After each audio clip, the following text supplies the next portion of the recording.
आम्ही दोघांनी स्वीकारला असला तरी आमचा वैयक्तिक हा पुरस्कार नसून हा आमचा कार्याचा पुरस्कार आहे.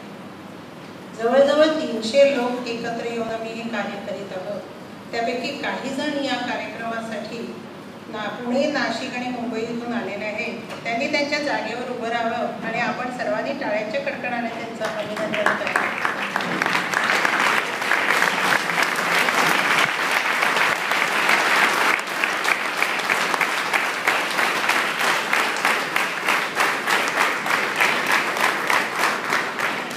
याहीखेरीज मला एक गोष्ट सांगायचं आहे की कोथरूड पुणे अंधशाळेच्या मुख्याध्यापिका सौ सुरभा पुजारी यांच्यामुळे ब्रेल शिकण्यास सुरुवात केली. श्री उमेश झेरे यांनी देवनागरी प्रज्ञाचक्षू नावाचा फॉन्ट तयार केला आणि ब्रेलचं काम अत्यंत सोपं करून टाकलं. इतकेच नव्हे तर आपला व्यवसाय सांभाळून त्यांनी या कामात स्वतःला वापरून घेतलं आणि आम्ही दोघे एकत्र कामाला सुरुवात केली. स्नेहांकीच्या परिमला भट यांच्यामुळे या क्षेत्रातील अनेक लोकांच्या ओळखी झाल्या आणि शिवाय त्यांच्या अडचणी समजू शकल्या.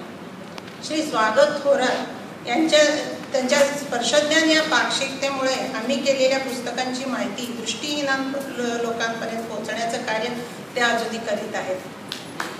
त्यांच्यासाठी एक टाळ्या.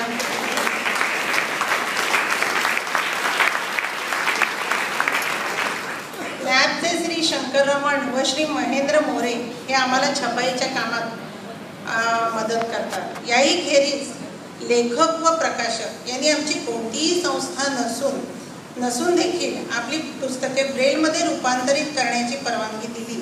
एवढा मोठा विश्वास त्यांनी आमच्यावर दाखवला. या सर्वांच्या सहकार्यामुळेच आज आम्ही इथपर्यंत पोहोचू शकलो व या पुरस्कारास पात्र ठरलो. यापुढेही आपणा सर्वांकडून अशीच सहकार्याची अपेक्षा करतो आणि हे कार्य वाढवण्याचा आम्ही दृढ निश्चय करतो. पुन्हा एकदा आमच्या सर्वांतर्फे आपल्या संस्थेस धन्यवाद देते आणि शुभेच्छा देऊन मी इथेच थांबते.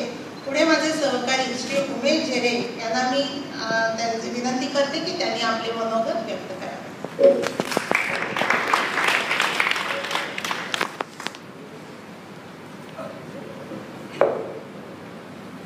व्यासपीठावरील माननीय लोकमान्य सेवा संघाचे पदाधिकारी आणि उपस्थित रसिक,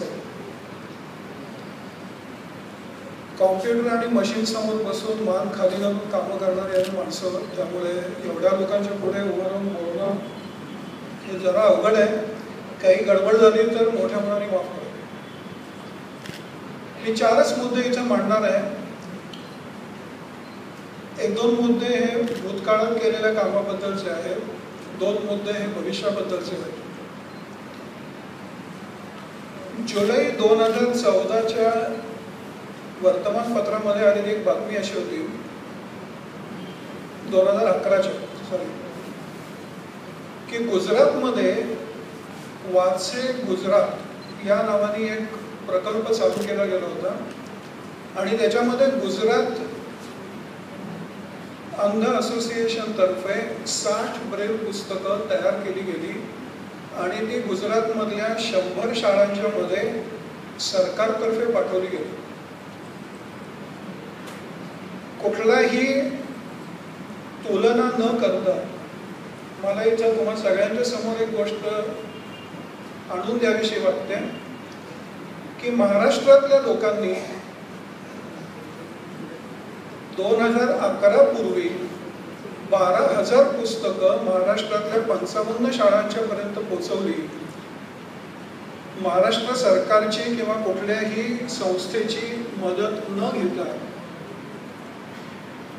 हा महाराष्ट्रातल्या लोकांचा, पुण्या, मुंबई, नाशिक, नागपूर शहरातल्या लोकांचा, त्यांच्या जागरूकतेचा सन्मान करण्यासारखी ही गोष्ट आहे. या सगळ्या लोकांच्या करता कृपया एकदा टाळा. कारण ही सगळी लोक, यांना कोणीही सांगितलं नव्हतं की अंध लोकांना या गोष्टीची जरूर आहे. आमच्या बरोबर काम करणारी जी 300 मंडळी आहेत, आमच्या बरोबर म्हणणं चुकीचं आहे, आम्ही 300 जण जे काम करतो यांच्यापैकी कोणी कोणाला सांगितलं नव्हतं की अंध लोकांची ही जरूर आहे, आपण हे काम करूया. या सगळ्या कामांमधला एक मुख्य धागा असा आहे की ज्याला जे दिसलं आणि त्या दिसण्यावरून जे जाणवलं त्याच्यावरती त्या माणसाने स्वतःची प्रतिक्रिया म्हणून हे काम चालू केलं. सुरुवात करताना किंवा सॉफ्टवेअर लिहिताना आम्ही तोच विचार केला, या सगळ्या लोकांनी बरोबर काम करतानाही तोच विचार केला आणि या 12,000 पुस्तकांच्या करता फक्त 5.5 लाख रुपये उभे करण्यासाठी सुद्धा कुठेही जाहिरात न करता कोणालाही न सांगता पैसे उभे राहिले. हा सर्वसामान्य लोकांचा कौतुकाचा विषय.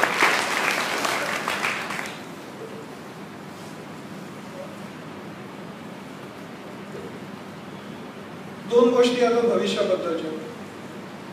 हा पुरस्कार मिळाला, लोकांनी कौतुक केलं. आज 300 लोकांच्या मध्ये आणखीन 200 लोकांची भर पडेल, पुस्तकं वाटतील, काम वाटेल. पुढं काय? जेव्हा आम्ही शाळांच्या पर्यंत पुस्तकं पोहोचवली तेव्हा एका गोष्टीची खात्री होती की एका शाळेमध्ये एक पुस्तक पोहोचलं तर ते कमीत कमी 200 ते 300 मुलांच्या पर्यंत पोहोचणार आहे. ती मुलं ते वाचणार आहेत. आता प्रश्न असा आहे की ज्या लोकांनी शाळा सोडली, जे कॉलेजमध्ये गेले किंवा ज्यांनी कॉलेज सोडलं आणि आता जे स्वतःला सांसारिक आयुष्य व्यतीत करतात, त्या लोकांच्या पर्यंत कसं पोहोचायचं? तिथं आता कुठलंही एक कॉमन व्यासपीठ नाहीये की जिथे ही लोक एकत्र येतात, तिथं तुम्ही पुस्तकं उपलब्ध करून द्या आणि ती पुस्तकं त्यांना मिळतील. माझं स्वतःचं लहानपण मी चांदोबा आणि 12 भागवतांची फास्टरची पुस्तकं यांच्याशिवाय कल्पनाही करू शकत नाही. पण ज्यावेळेला आम्ही हे सॉफ्टवेअर केलं आणि ते बरोबर आहे की नाही हे दुरुस्त बघण्यासाठी म्हणून काही छोटी छोटी पुस्तकं तयार केली आणि ती आम्ही मुलींच्या शाळांमध्ये घेऊन गेलो आणि ती त्यांना वाचायला सांगितली. 10वीतल्या मुलींनी 2 बेडकं तळ्याच्या काठी बसून एकमेकांशी बोलतायत. इतक्या साध्या विषयावरचं पुस्तक ते वाचत असताना इतकं मोठ्या प्रमाणावरती एन्जॉय केलं की त्याच्यामधून मिळणारी एनर्जी कदाचित आम्हाला पुढच्या कामासाठी उपयोगी पडली. पण या लोकांना हे कुठलेच विषय किंवा साहित्यामध्ये असं काहीतरी असू शकतं याची कल्पनाच नाही. जी गोष्ट लहान मुलांची आहे तीच गोष्ट मोठ्या माणसांची आहे.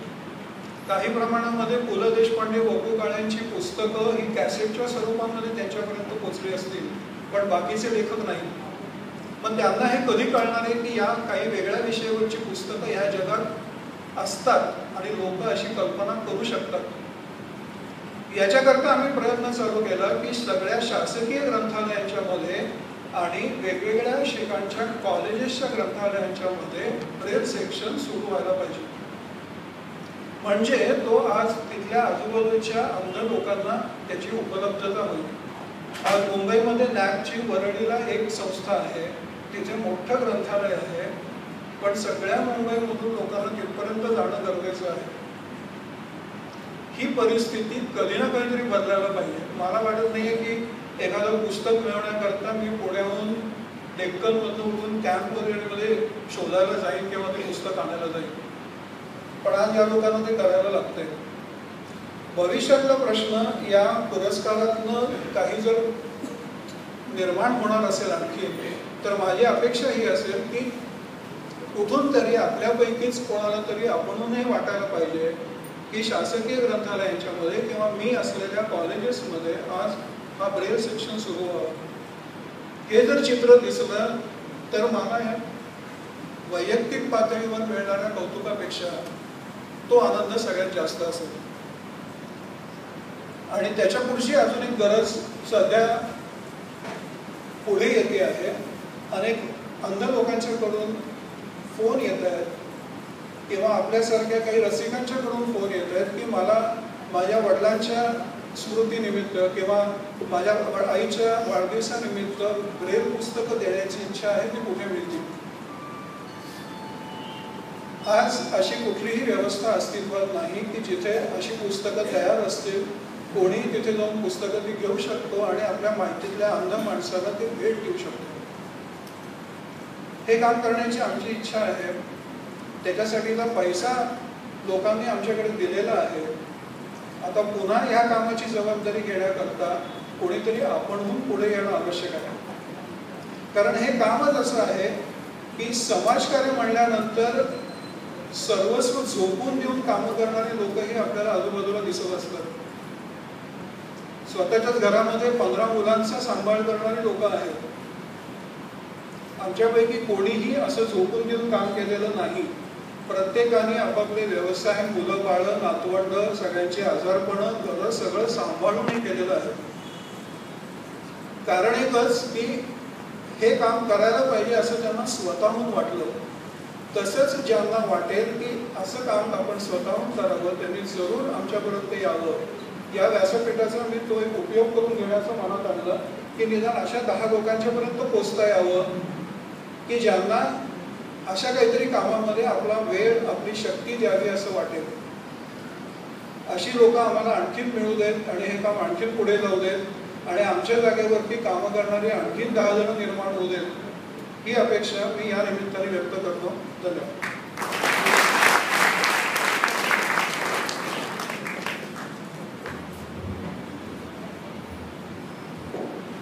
जेने साहेब धन्यवाद.